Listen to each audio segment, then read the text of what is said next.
Congressman from Ohio, William McKinley, authored the Tariff Act of 1890, which would be known as the McKinley Tariff. His tariff would raise the prices on imported goods up to 50%. The money would be used to fund the federal government due to a lack of peacetime federal tax.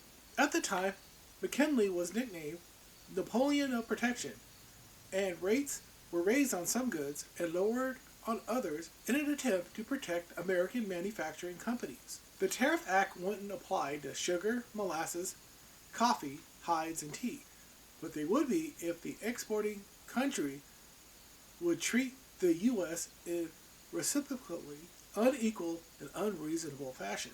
After the act was amended over 450 times, it was passed and became a law on October 1st, 1890. The tariff was very unpopular, which caused the prices of consumer goods to rise to astronomical levels. The price of wool was raised significantly. Originally, the tariff would only affect high-quality wool and a lower rate for poorer quality. But fearing that importers would declare that they were bringing in cheap wool caused the tariff to be implemented on all woolen products. The tariff on tin plates was raised from 30% to 70%. This was due to the government trying to protect the growing tin industry in the United States. The provision in the tariff would last until 1897 to allow the domestic industry to grow.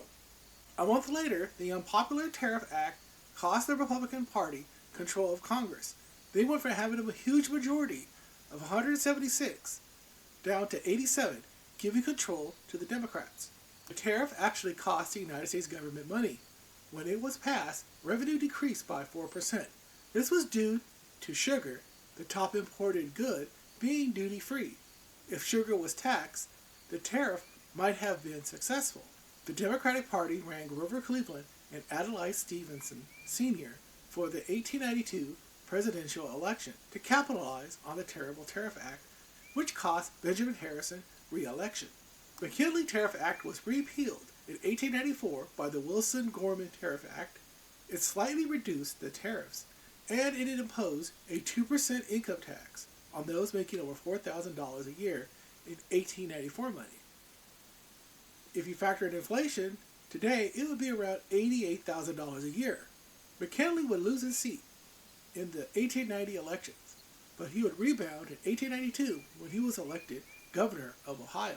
4 years later, he would win the 1896 presidential election and find himself in the Oval Office.